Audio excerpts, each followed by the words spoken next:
Hola, ¿qué tal? Ya estamos nuevamente por acá en la continuación de nuestro curso Análisis de viento de anuncios unipolares de acuerdo al Manual de Diseño por Viento de la Comisión Federal de Electricidad 2020. Seguimos con nuestros temas. Hemos calculado hasta ahorita el factor de respuesta de fondo y el factor de respuesta en resonancia, que son los elementos prácticamente que estamos requiriendo para calcular nuestro factor de respuesta de ráfaga, ¿verdad? Ese es el factor que estamos queriendo determinar y se involucraron otros valores. Entonces ahorita nos hace falta determinar lo que sería el pico. Vamos a ver nuestro manual. En este caso nos hace falta determinar este famoso Kp. Vamos a la fórmula. Esta es nuestra fórmula original. Esta es nuestra fórmula original que hemos estado trabajando en este caso. Y ya tenemos, como bien le decíamos, en ese sentido, ya tenemos algunos elementos. Ya tenemos este factor de respuesta de fondo. Lo voy a marcar acá para que nos podamos ir ubicando más fácilmente. Y también el factor de respuesta en resonancia. Estos ya los hemos calculado. El índice de turbulencia fue uno de los primeros que evaluamos. Y entonces nos está faltando este que es el factor pico, ¿sí? El factor pico nos dice aquí que debemos calcularlo de acuerdo a la expresión 414, que es la que estábamos viendo hace unos segundos, ¿no? Bueno, entonces regresamos a ese punto donde estamos viendo el factor pico.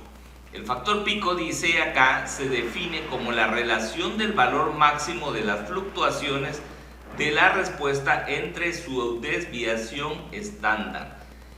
Es una expresión, podríamos decir, porcentual, ¿verdad? En este caso, depende del intervalo de tiempo en segundos con el que se calcula la respuesta máxima y del intervalo de frecuencias de esta respuesta. Cuando la respuesta en la dirección del viento se asocia con una distribución de probabilidades tipo Gauss, o sea, una distribución normal, el factor pico adimensional se expresa de la siguiente manera, y aquí en la parte inferior estamos viendo esa formulación, ¿no? Entonces aquí la vamos a hacer notar. En este sentido es esto, la expresión que tenemos que calcular. Vemos que involucra otro valor, otro nuevo elemento a calcular, que es este valor, ¿sí? Este valor que estamos marcando acá, que es la frecuencia de cruce. Bueno, primero que todo vemos que el factor pico está limitado hasta cierto punto. Está limitado en este caso, a ver, está limitado, sí, perdón, estaba yo buscando un color adecuado en este caso para la gráfica. Vamos a tomar este color azul. Se recuerda que estamos hablando de una distribución gaussiana, entonces la distribución va a tener más o menos esta forma, que es nuestra famosa campana de Gauss. Y en este sentido vemos nosotros que el número de desviaciones estándar de las cuales se habla aquí, a ver, voy a subir un poquito esto, voy a borrar, no puedo borrar, no lo voy a mover. Pero la distribución nos está indicando una desviación, dos desviaciones, tres desviaciones. Entonces, los factores pico, el factor pico representa aquellos valores que no son comunes, o sea, que son elementos pico, que de repente en un ensayo aleatorio de configuración normal vamos a tener algunos elementos que escapan de los valores centrales, ¿no? Y en este caso estos se van a encontrar a tres desviaciones estándar.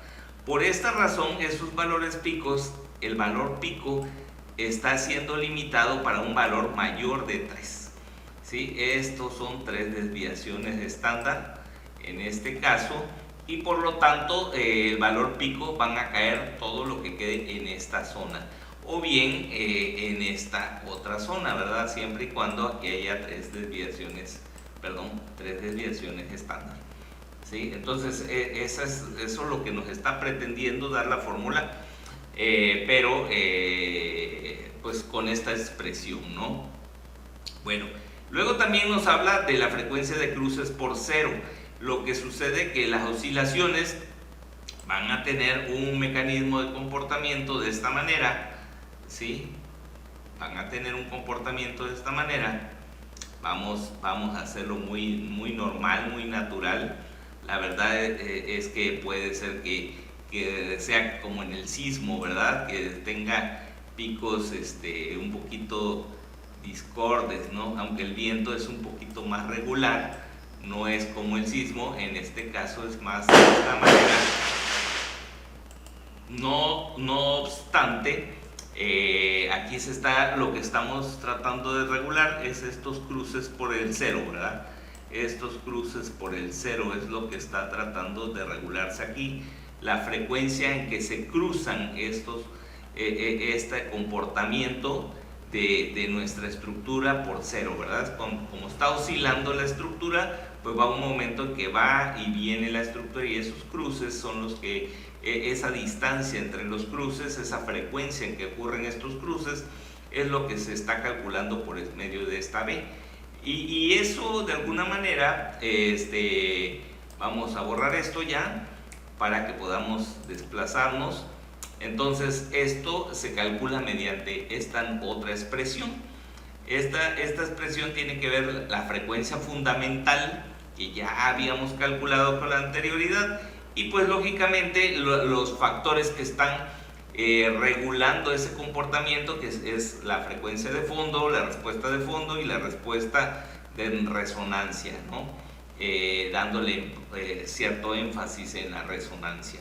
Y pues también lo limitan, que debe ser mayor que 0.08, ¿no? Esa no vamos a entrar en la razón por la cual existe este valor de 0.08, como lo estamos haciendo en el caso del KP. Pero bueno, la expresión que vamos a hacer es, primero que todo, es calcular esto y luego calcularemos ¿no? Bueno, voy a hacer a un lado esto para que podamos ver el cálculo al mismo tiempo que mantenemos las fórmulas en la pantalla. Es algo que habíamos estado haciendo ya con antelación para facilitarnos nuestro trabajo. Regresamos acá. Entonces habíamos dicho que ya calculamos en este sentido el factor de fondo, el factor de resonancia. Ahora vamos sobre este valor que tiene que ver, como dijimos, con la frecuencia de los cruces por el eje, ¿verdad? Bueno, en ese aspecto calcularemos esto de la siguiente. Bueno, vemos aquí la fórmula, dice el máximo, acuérdense que estamos manejando un máximo de 0.08, porque este es el mayor, se va a utilizar el mayor, dice, este debe ser mayor que este. Si este es mayor se usa este, y si este es mayor, pues si no es mayor se usa este. Por eso va a ser el máximo valor de este valor, que es el valor 135, que viene siendo el N1. Aquí lo vemos, N1 por la raíz cuadrada del valor que sería esta respuesta de resonancia sobre la respuesta en resonancia más la respuesta de fondo, ¿no? Aquí ya lo tenemos, y de esa forma hemos calculado este valor que nos interesa, ¿sí?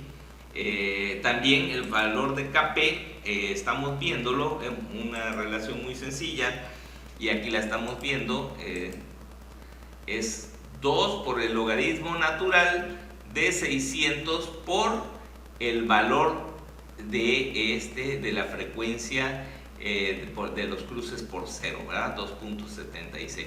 Aquí lo estamos viendo, más 0.6 por la raíz de el mismo valor. Voy a hacerlo para acá para que lo puedan ver, y se va a agarrar el máximo de los valores con 3, ¿no? El valor que resulte mayor, ese se va a tomar. El mayor igual a 3. Lo que resulte mayor, eso se va a tomar. Eso es lo que nos está diciendo nuestra fórmula. Es una formulación muy simple, muy sencilla.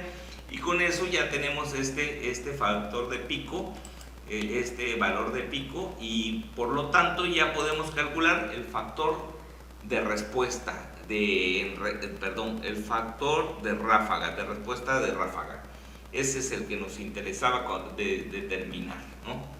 Bueno, ese factor lo calculamos de esta manera. De esta manera, como habíamos dicho, regreso a mi manual. Y aquí en el manual ya podemos ver esto. Dice 1 más 2kp por el índice de turbulencia por la raíz cuadrada de los factores de respuesta de fondo y respuesta en resonancia. Entonces veamos, esta fórmula la tenemos aquí. Voy a volverla a colocar. Estamos viendo en este sentido, no lo puedo mantener, voy a reducir esto a ver si podemos, aquí está, ¿sí? Así lo podemos ver, sí lo podemos ver. Entonces vemos que es 1 más 2 por el Kp que tenemos acá, que es la de picos, ¿sí? También tenemos este IB, que viene siendo el factor de turbulencia, y también tenemos la raíz cuadrada de B cuadrada y R cuadrada, ¿no? La suma de ambos. Con eso ya hemos concluido para poder determinar este factor de respuesta, y por último nos hace falta determinar este cociente que nos va a ayudar que es el porcentaje que este factor de respuesta de ráfaga afecta al comportamiento normal de nuestra estructura, ¿no? Digamos que se están incrementando las fuerzas en un 5%, prácticamente eso es lo que nos está diciendo. Este valor que yo puse aquí no tiene mucha repercusión, no se necesita. Yo lo hice nada más para saber si tenemos una nueva frecuencia que estamos calculando acá, pues debemos tener un periodo diferente, ¿verdad? Aquí está calculándome un periodo de 0.36, o sea que realmente el periodo de 0.15 a través de las ráfagas y el comportamiento llega a aumentarse, en este caso a 0.36, es lo que más o menos estoy calculándole ahí. Realmente no tiene más repercusión que eso, ¿verdad? Así que es un dato que está de más, ¿no? Pueden omitirlo. Lo mismo haríamos con el tablero pequeño, es el mismo mecanismo con sus valores correspondientes, así que no hay de más, nada más que en el tablero pequeño, si se dan cuenta, el factor de respuesta sí llega a ser muy sustancial en el incremento cuando lo aplicamos con estos valores, ¿no? Entonces aquí sí estamos hablando que se va a incrementar el esfuerzo en un 43% en ese tablero pequeño que se encuentra abajo, ¿no? Ya vemos un efecto un poquito sustancial en ese pequeño tablero en la parte inferior, ¿no? Un 43%. Bueno, entonces el mecanismo es el mismo, no creo necesario repetirlo, es simplemente para que ustedes tomen esa nota. Bueno, con eso vamos nosotros a verificar, como última parte de esta clase, vamos a verificar que estos valores sean coincidentes con los que nos calculó para el tablero principal, en este caso nuestra aplicación de vientos de Comisión Federal de Electricidad, en este caso, y pues prácticamente estábamos acá, ¿verdad? Ya estamos viendo esto, esto ya lo habíamos cotejado, .203, el N1 es 667, no lo calculó, no está reportado acá, pero está el NH, el New H, que es 614, el RH es .15, el New B es 945, el RB es .1, el la respuesta en resonancia es 0.15, el B 2.76, el KP 401, curiosamente todo va dando, no reporta el factor de respuesta de ráfaga, sino nada más el incremento que van a sufrir las fuerzas debido a esta razón, ¿verdad? Es el 1.05. Entonces, hasta ahí prácticamente ya hemos concluido una primera parte.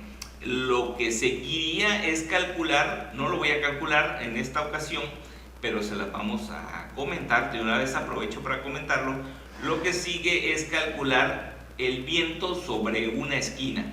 En este caso es volver a hacer lo mismo, pero se acuerdan que cuando metimos datos a nuestro sistema, nosotros proporcionamos un valor que yo les dije, multiplíquenlo por 0.7071.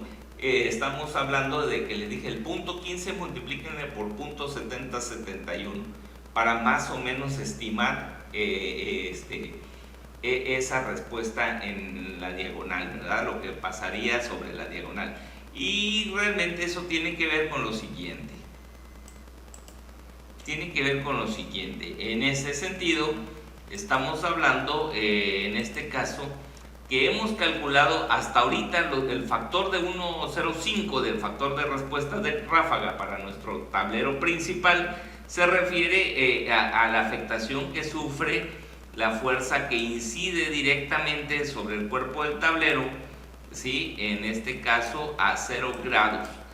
Y también se puede aplicar en este sentido para la fuerza que incide sobre el tablero a 90 grados, paralelo a la parte principal del tablero, ¿no? En el lado corto, digámoslo así.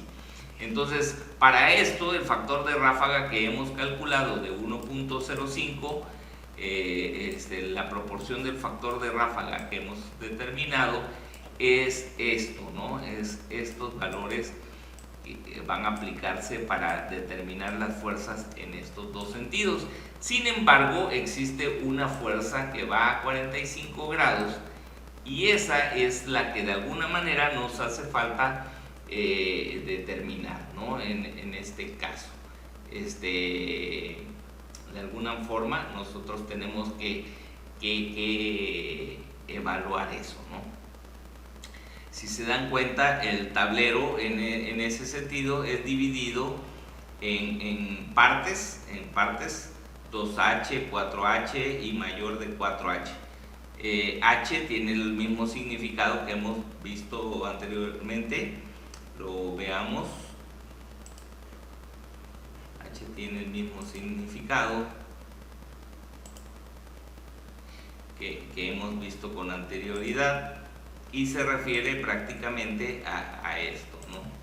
Este es el valor de H, este es la altura del tablero, el H menor, el ancho del tablero, prácticamente porque vamos a distribuir las fuerzas de esa forma en un momento determinado, ¿no? Cuando así aplique, ¿no? Entonces podemos continuar con nuestros cálculos. Regresando a la siguiente clase, vamos ya a estar cargando sobre el tablero qué fuerzas va a tener para que apliquemos sobre el tablero, ¿no? Ya directamente esos esfuerzos. Como vemos acá, en la parte de esquina nos da 1.01 en lugar del 1.05, de acuerdo al mecanismo de cálculo es el mismo. Lo que va a cambiar sustancialmente viene siendo esta frecuencia, N1, porque tenemos otra frecuencia que es de 0.7071, ¿verdad? Si lo ponemos por acá un cálculo así a priori, sería por 0.70, perdón, entre 0.7071. Eso es lo que va a cambiar prácticamente en Hertz, ¿no? Bueno, lo vamos a ver posteriormente, pero no ahorita. Vamos a irnos sobre las fuerzas que ya podemos determinar y ya luego regresaremos en clases posteriores para cerrar las dudas. Espero que todo esté bien acá. Vamos a tratar de hacer una clase intermedia para consulta de dudas, ¿no? Así que preparen sus dudas, váyanmelas planteando, por favor, en los comentarios de todo lo que llevamos hasta aquí. Vamos a tratar de responderlas. Vamos a hacer una clase especial intermedia una vez que determinemos las fuerzas, antes de poder dar por concluido este mini curso. Bueno, gracias, nos vemos.